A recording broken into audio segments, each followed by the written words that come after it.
Hey everyone, I'm working to hit 1,000 subscribers and I need your help to get there. If you enjoy this content, please hit that subscribe button right now. There is a particular silence that only arrives after a season ends one win short of glory. And in Toronto that silence has been anything but peaceful. It hangs heavy, restless, almost impatient, because the Blue Jays did not stumble out of the World Series. They were pushed out in a brutal Game 7 against the Dodgers. The kind of loss that doesn't close a chapter but rips the page in half. And when that happens, organizations don't sleep. They sharpen. The season of decisions has already begun, and Blue Jays Nation can feel it in the air. Something big is forming, something bold, and the front office has shifted into full attack mode with 2026 burning brightly in their sights. The early signs have been impossible to miss. Toronto has been aggressive in free agency, particularly on the pitching side, reinforcing the spine of a team that knows October punishes hesitation. But while arms have dominated the paperwork, it's the outfield where expectation has started to roar. One name, spoken softly at first and now with growing confidence, has begun to tilt the entire conversation. Kyle Tucker. Just the suggestion of his arrival has sent tremors through the roster, because players like Tucker don't just join teams, they reorganize them. Here on the Blue Jays Report, this is where we slow everything down and look beneath the surface. Because the pursuit of Kyle Tucker isn't just about adding an elite bat. It's about what breaks loose once he arrives.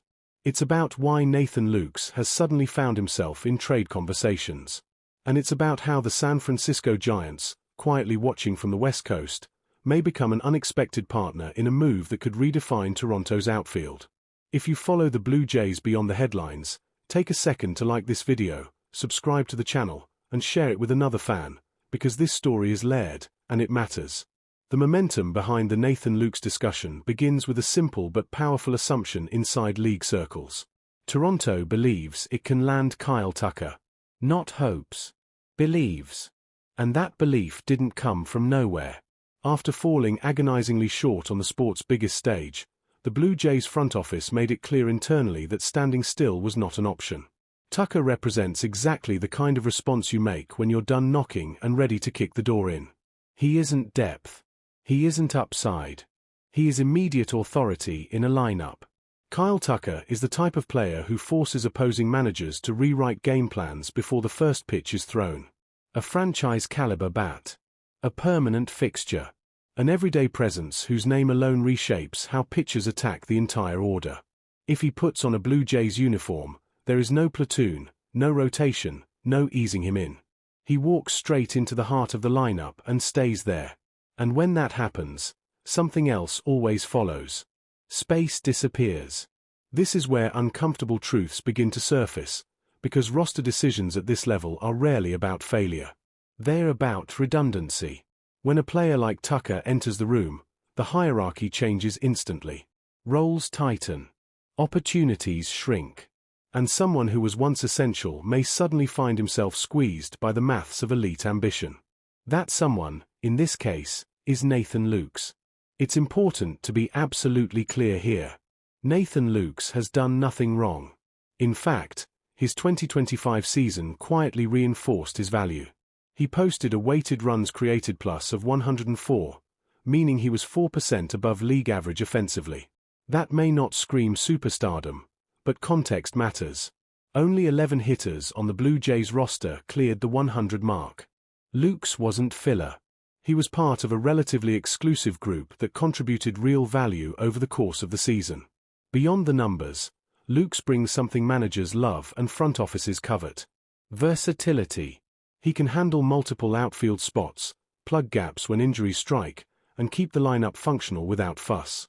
Over a long season, that kind of reliability is gold. But gold can also be traded. And that is the pivot point Toronto is now staring at. The issue isn't trust. It isn't dissatisfaction. It's context. If Kyle Tucker locks down an everyday outfield spot, playing time becomes a finite resource. Keeping Lukes as a premium reserve might feel safe, but safety isn't always efficient. For a team trying to maximize a championship window, assets must either play or pay. And around the league, Nathan Lukes is seen as someone who can do far more than sit. This is exactly where the San Francisco Giants enter the frame.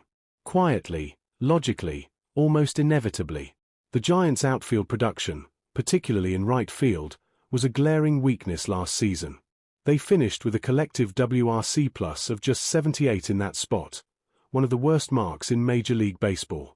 For them, this isn't about adding depth. It's about solving a problem. From San Francisco's perspective, Lukes isn't a bench piece. He's an answer. An immediate upgrade. Someone who can step into regular at-bats and stabilize a position that has actively hurt them. That contrast in need changes everything. For Toronto, Lukes is depth with upside.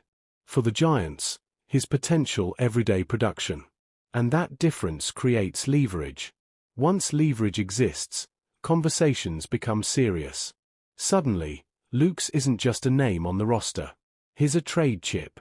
A way to address other needs without weakening the core. A move that aligns timing with ambition. These are the deals contending teams make when they believe their window is real and fragile at the same time. And fragility is the word that keeps surfacing around this Blue Jays era. Because alongside the Tucker pursuit and the Lukes discussion sits another unresolved tension. Bo Bichette. His future remains uncertain, and every week without clarity adds pressure. When you combine that uncertainty with the possibility of landing Tucker, the picture becomes sharper. Toronto isn't reacting to the market. It's trying to shape it, even if that means making fans uncomfortable along the way. That discomfort is unavoidable. Championship pushes demand sacrifice. Depth gets tested. Productive players get moved not because they failed, but because the team's ambition outgrew their role. If Kyle Tucker arrives, the impact will be instant. The lineup deepens. The ceiling rises. The league takes notice. But the cost may be watching a reliable, homegrown contributor like Nathan Lukes exit quietly, without drama, without headlines, just business. This is where the emotional weight of roster construction lives. Fans form attachments. Players earn trust. And then the cold logic of competition steps in and asks a brutal question. Do you protect comfort, or do you chase greatness? Toronto appears ready to answer that question with conviction. The past few weeks have made one thing abundantly clear. The Blue Jays are at a crossroads. The pursuit of Kyle Tucker, the growing trade chatter around Nathan Lukes, and the unresolved future of Bo Bichette all point to a franchise that knows its window will not stay open forever. Anticipation and anxiety now sit side by side within Blue Jays Nation, because the next move could elevate this team from contender to champion, or expose the cost of betting too boldly. If Tucker arrives, Toronto's transformation will be immediate and loud. But the price may be paid in quieter currency, in depth surrendered, in familiar faces moving on. That is the reality of chasing the final step. Now, all that remains is to watch how far this front office is willing to go, and whether this gamble brings a parade or regret. If you value clear-eyed analysis and daily insight into the Blue Jays' inner workings, make sure you're subscribed to the Blue Jays Report. Like the video, share it with another fan, and stay with us, because this story is still unfolding, and the next decision may change everything.